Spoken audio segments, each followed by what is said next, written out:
السلام علیکم ناظرین، میرا نام عروہ ہے۔ میری عمر 20 سال ہے۔ میری فیملی میں ٹوٹل 4 افراد رہتے تھے، میرے امی ابو اور ہم 2 بہن بھائی۔ میرا بھائی میرے سے چھوٹا ہے اور 16 سال کا ہے۔ میرے بھائی کا نام مقدس ہے۔ مقدس بھائی میٹرک کے بعد گھر میں ہی ہوتے تھے۔ میرے ابو ایجوکیشن آفیسر تھے اور ہم ایک کھاتے پیتے گھرانے سے تعلق رکھتے تھے۔ میں نے اپنی تعلیم مکمل کر لی تھی اور اس کے بعد اپنے گھر میں ہی موجود ہوتی تھی۔ امی ابو میری شادی کرنا چاہتے تھے، لیکن ابھی مجھے شادی کا کوئی شوق نہیں تھا اور میں گھر میں رہ کر ہی ابھی وقت گزارنا چاہتی تھی۔ میرا بھائی مقدس میرے ساتھ بہت پیار کرتا تھا اور میرا بہت خیال کرتا تھا، لیکن میں نے اپنے بھائی کی ایک بری عادت پکڑ لی تھی۔ میرا بھائی مقدس اکثر موبائل پر فلمیں دیکھتا اور ان فلموں کا اثر یہ ہونے لگا تھا کہ میرا بھائی مقدس اب میرے اوپر بھی بری نظر رکھنا شروع ہو گیا تھا اور وہ میرے ساتھ بھی کچھ غلط کرنے کی نیت رکھے ہوئے تھا، کیونکہ میں بہت خوبصورت تھی۔ میں نے اب گھر میں فیشن کرنا شروع کر دیے تھے اور میں طرح طرح کے اچھے لباس پہنتی تھی اور بہت سے لڑکے میرے اوپر مرتے تھے، لیکن میں کسی کو بھی لفٹ نہیں کرواتی تھی۔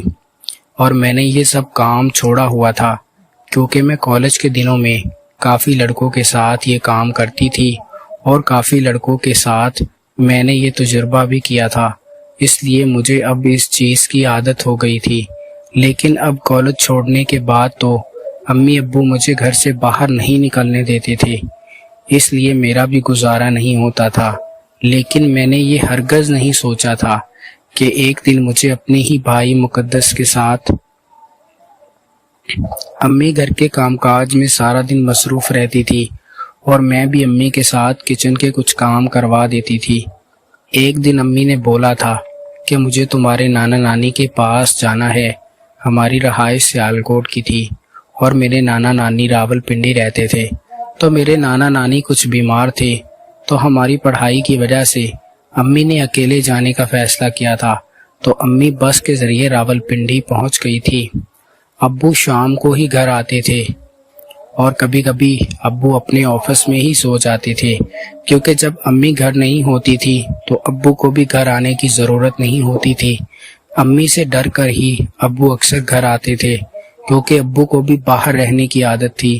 ابو ایجوکیشن آفیسر تھے اور 18ویں گریڈ کے افسر تھے، اس لیے ابو بھی عیاش ترین آدمی تھے۔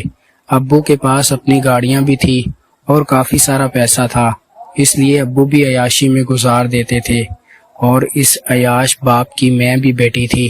میں نے بھی بہت عیاشی کی تھی اور کالج کے دنوں میں بہت سے لڑکوں کو عیاشی کروائی تھی، لیکن اب گھر میں رہتے ہوئے میرا گزارا نہیں ہوتا تھا اور مجھے اس چیز کی عادت تھی جو میری پوری نہیں ہو رہی تھی، اس لیے میں اب کوئی غلط کام